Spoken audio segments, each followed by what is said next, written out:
this situation is showing, even if you do get in that situation, no matter what you do, look how bad it can get. The cops didn't help him. Ain't nobody gonna come and help you. Why should they help him? Why should they help him if he's 100% responsible? Why the hell should they help him? Which is all the more reason not to deal with those type of women. Listen, no, the law does not work that way. The law does not work to where if you make one mistake, anything that fucking happens to you is all 100% your fault. These women have accountability. These women have blame. That is right. That is right. But like so I it's said, not. It's not that he has a reason. No. It's not that he has 100% responsibility, 100% ownership of this, and she has 0% accountability for this. I didn't say that. I said you just said that he has 100% responsibility for what happened. For dealing with her, yes. No. For getting her pregnant. For purposely inseminating her. Listen, yes. you in this country, you are allowed to get the wrong person pregnant. That does not mean that they can still violate your rights. That is not true. But does that make it right? But does that make it right? The laws are, what do you mean? Does it make it right? You just said you have 100% the opportunity to get the wrong person pregnant. No, you just said that you had the opportunity to get the wrong person pregnant. But does that make it right? Does what make it right? That's what you just said. Make it right. What is that? You're using these pronouns and they're not clear. You say, does that make it right? What is that? No, you just said you have the opportunity to get the wrong person pregnant here in America. That's what you just said. And I asked, well, does that still make it right? Even though what is that? That's what I'm saying. You keep using the word that. I don't understand that. What is that? Being loose with your seed. Is that what you're saying, Joel? Yeah. Yes. Yeah. Pretty much. What I'm saying is, if you get the wrong person pregnant, you have that option. You have the right to do that in this country. Correct.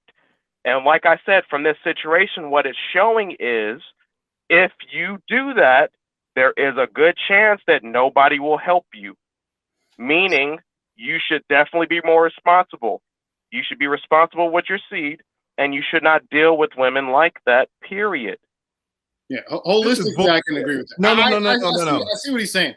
The thing is, Lee, we can sit there and say, okay, in an ideal world, the law is going to work the way it's supposed to work. But in the reality, especially for black men in this country, we have to figure out how are we gonna advise black men in this country? You guys giving these women no accountability is some bullshit. No. I'm not with that either. I agree with you 100% on that. But what we're saying, I must have missed this part of the conversation. What we're saying is, you did. We're saying, okay, how do we advise young black men? And I agree with Joel in that you got to protect your space better, especially when you have a lot to lose. Now, once you've screwed up. He screwed up. We get it. He screwed up. Now he's in that situation. But it's always better to not ever have these types of people in your space. If you can identify them, find ways to identify them and step away from them. And I think that's where he's getting at. If I'm not wrong. Yeah. What they're doing is they're arguing two different points on the timeline.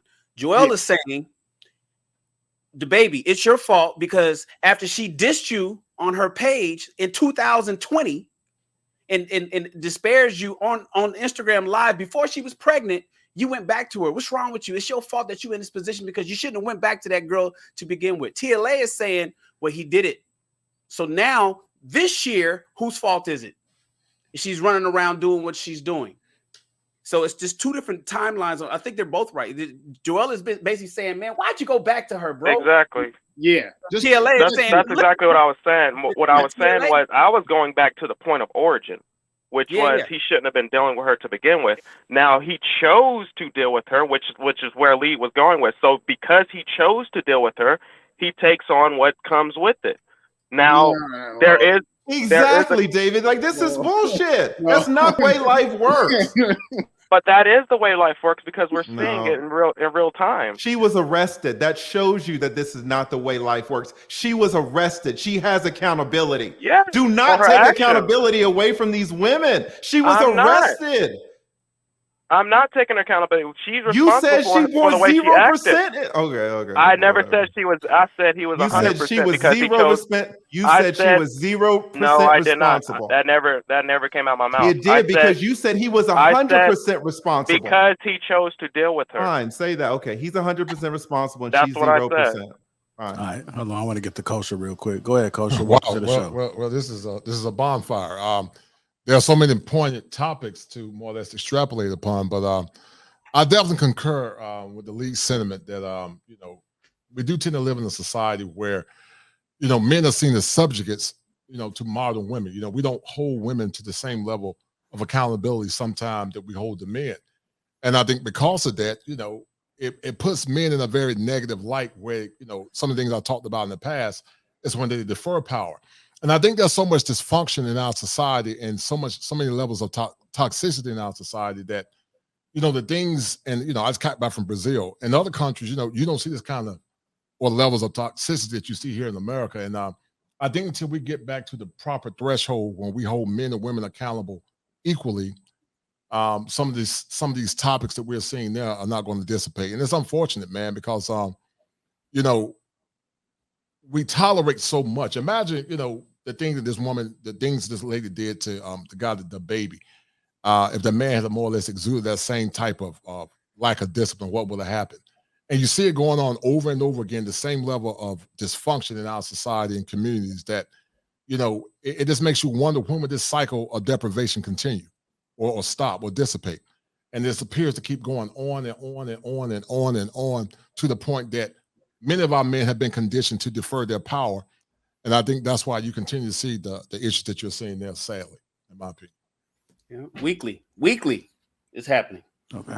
Hey, Joel, I'm gonna try to filter through these people, man, real quick so we can get the guys off. Appreciate you calling in. Thank you. All right. Well, y'all gonna stop playing with Lee when you get talking about these men's issues. What was the points that was touched? Is there? I just gotta watch the video. Dang, yeah. I wish I was here for that. Yeah. This damn LA traffic had me on hold. Because I've been talking about that on Clubhouse, and I woke up at midnight and went live midnight just to talk about this specific thing. So I'll give you at least one point, Shannon. One of the things that we was doing, we was recapping last night, and I was just talking about how the sisters wasn't holding Danny Lay accountable. Crazy situation. Everything came back crazy, regardless of what we said. He got assaulted. We said it was his house. His name is on the mortgage. He pays all the bills there. So now we're telling the man in his own house, you can't say who can and can't be in your own house. I mean, it was crazy. So yeah. I want to kind of get to these guys. Hey, Kosher, I'm gonna take you off and try to get somebody else in. All right, thank you, brother. Appreciate the support, Kosher. Thank you. Thank you, sir. All right, I'll be in touch with you. What's going on, LaSalle? Reactions? What's good, everybody? What's happening? Not much. What you got for us? Make sure you keep it brief, sir. Okay. Keep it brief. I will say I want to ask a question to everybody on the panel.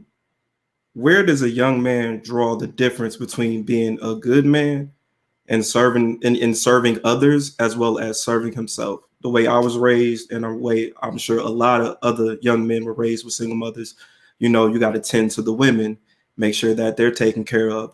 Think if they do something crazy, maybe think about from their perspective. Even with this Danny Lay situation, maybe she went through postpartum. You're always thinking of others before you get an opportunity to think about yourself.